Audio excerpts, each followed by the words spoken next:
A lot of us struggle with having too many things, and at some point in most people's lives, you end up realizing that it might be time to start going through and purging all of your clutter. And for some people, that comes more than once. Now, there's a lot of different methods of decluttering out there, and there's different ones that are going to work better for different people. So today I wanted to share some of my favorite decluttering methods and some of the pros and cons that go along with each, along with my favorite one that I am currently using at the end. So you know what? Stick around.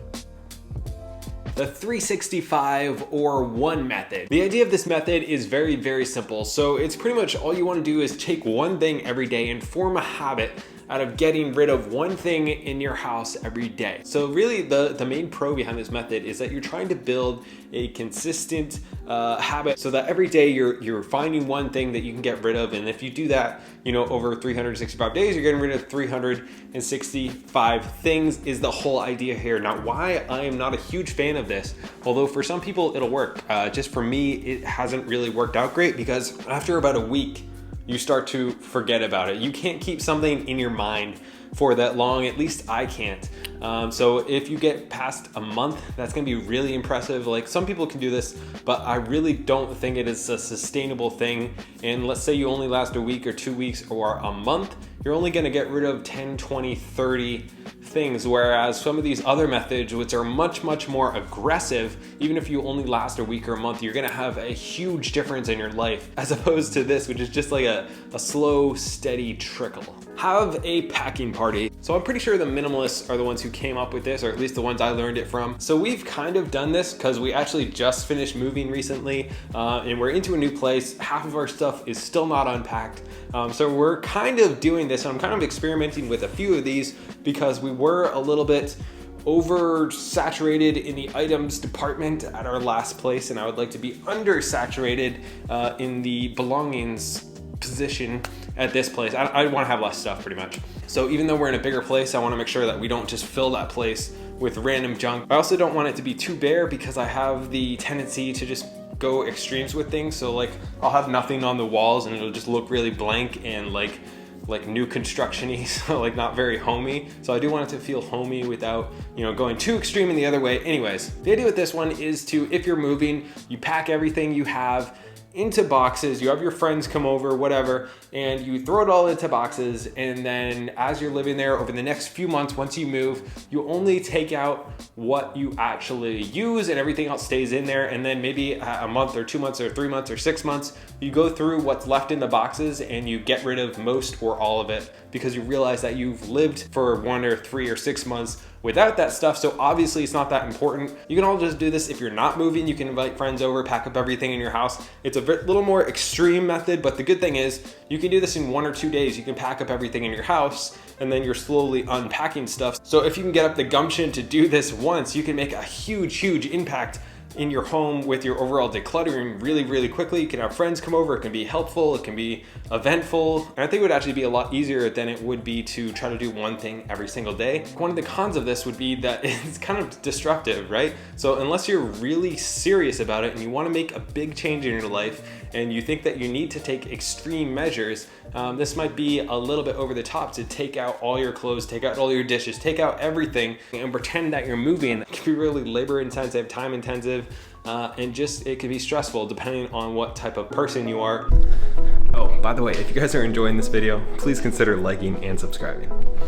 Pick a room and go to town. So this is the way that I have done it in the past before I started experimenting with these different ideas, these different methods of decluttering. It's probably the most common way is to just pick a room. Usually you get fed up with a room that you don't have any counter space, or you're just tired of there being so much stuff in there. You get stressed out and you go ahead and you declutter this room and you feel better afterwards. But unless you create systems, a lot of times all that clutter will build back up. This is also probably one of the fastest ways to make a noticeable difference. So if you need an immediate win, I think this is really a good strategy, just to go through one room, get it completely done, organized, thrown out, donated whatever you're doing with the stuff in there. You're just picking one room, and then that will be a clean zone, and you move on to the next one. You try to keep that clean as you're moving throughout the house, from the kitchen to the living room and the bathroom, trying to get everything done. One of the problems that I came across when I was doing this was I would get one room done, it would be great, and then I would go to the next room and I would have a few extra things and I wouldn't know where to put them, and they would end up in the room that I just finished. So by the time you get done 5 more rooms, the original room has 5, 10, 20 more things in it, and you have to kind of start all over again. So it's really important that you don't allow anything back into the rooms that you just did. The minimalist game. So this one is another one from the Minimalist, and it's the idea of, day 1 you declutter 1 thing, day 2 2 things, day 3 3 things. You work all the way up to the end of the month where you're getting rid of 30 things in a day. This one is not as extreme as a packing party where you're doing everything at once, but it can be a little bit slow, as on the first day it could be a little frustrating. Like if you're motivated enough to pick one of these things and start doing it, you want to go in and see that you changed an entire room. You changed, your whole house. You don't want to just start with throwing away a pencil. So I think that'd be one of the cons with this one. Now, if you are one of those people who likes to build momentum, do it slow, you don't want to go crazy, you don't want to spend, a couple days decluttering your house, this can be a great way to start, where again, you're building momentum and you are going to make a pretty good dent by the end of this when you're going to get rid of over 400 items. So that can be a really good thing as well. So if you're looking for a month-long challenge to do, this can definitely be a great month-long challenge. But pretty much just the con is that it starts off so slow, and it can be frustrating, and it also takes place over a full month. So if you're one of those people who want to just go ahead, get it done, do it while you're motivated, and stick with it, it might be good for you now. But in 30 days from now, you might not want to be getting rid of 27 things one day, 28 things the next day, 29 things the next day. It might be better to just do 100 in one day and not have to stress about every single day doing it. So that would be one of the cons. But again, any of these are going to work if you're able to stick with them, and whatever one sounds fun to you, it's going to be fun. The 4-box method. 4-box method is pretty much what it sounds like.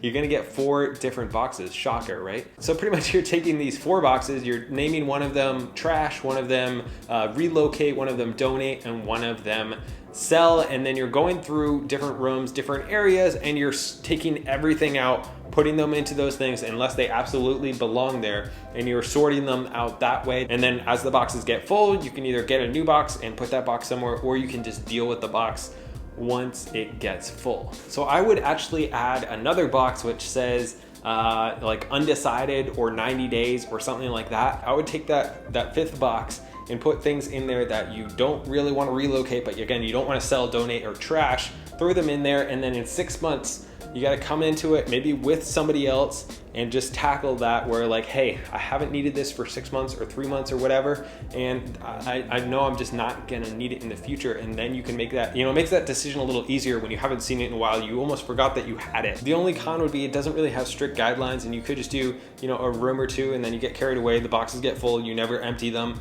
So you gotta kind of create your own rules to this and make sure you're dealing with the stuff once it gets in those boxes. You don't just have boxes of random crap lying around. Like, you gotta actually go through and, at the end of the day, even if you have like one thing, you're gonna go and donate it so it doesn't sit around, and you're gonna sell these things today, and don't just say, I'm gonna put them on Craigslist or Facebook, soon. You gotta make sure that you're actually doing that in a timely manner, because otherwise you're just gonna have boxes full of stuff lying around. I'm not speaking from experience in the least.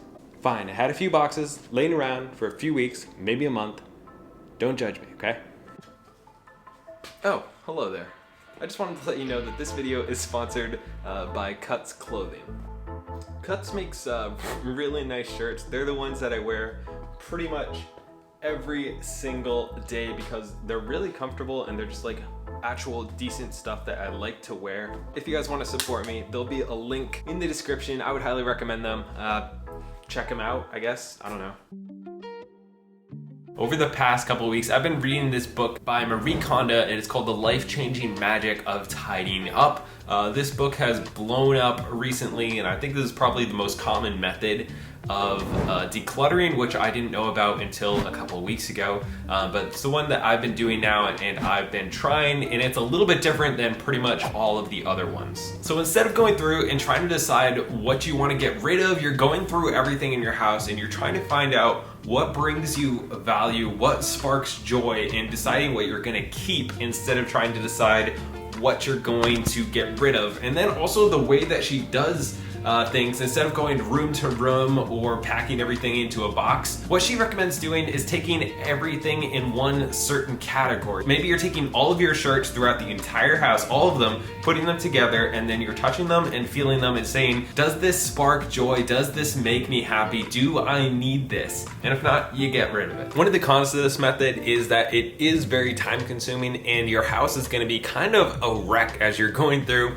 and sorting through everything, and maybe you're yanking out all your clothes and taking out all the books or all the shampoo and conditioners. This is gonna kind of wreck your house as you're going through all that. Although I do think it is the best long-term solution because you're getting everything in that one category into one place, but it definitely is gonna be pretty time consuming. And what method are you guys using? I am sure I missed some, and I am trying out a couple of these, so I'd love to hear any others that I should be trying. That's what I got, guys. If you enjoyed this video, drop a like. Feel free to subscribe and hit the little bell thingy so you can see future videos when they come out.